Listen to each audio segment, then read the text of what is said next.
هذا الزامل من كلمات الشيخ مبروك الحلحلي إهدى إلى إخوانه وربعه قبائل حاشد المشاركين في النكف القبلي تلبية لدعوة الشيخ حمد بن فدغم الحزمي. حجر يا قوم العلوم الطيبة، حجر يا قوم العلوم الطيبة، أنتم رجال الحرب في ميدانها، عذر بهم نفخر بيوم النايبة، لاشتد يوم الشر يجوا يفدونها. أهل العصيمات الأسود الطالبة، علومكم بأفعالكم يا أحرارها، والسود القوم الأبات الغاضبة، أنتم مداكم الصفوف ورجالها. أنا صرم العز وفى واجبه، أبطال للميدان وهم قاداتها، خالف يلبوك السيول الجاربة، ويفزعوا يوم الندى بأبطالها، ويفزعوا يوم الندى بأبطالها.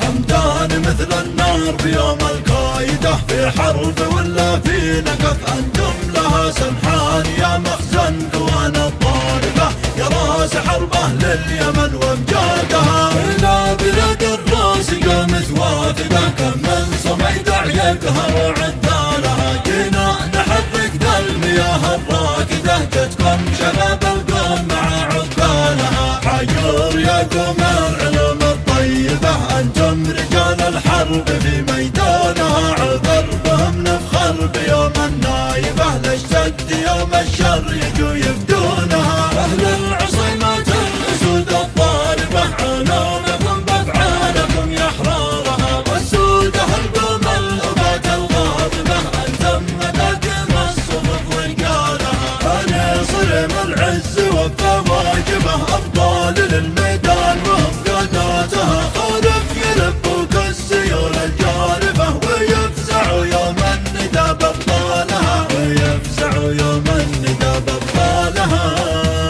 حمدان مثل النار بيوم القايدة، في حرب ولا في نكف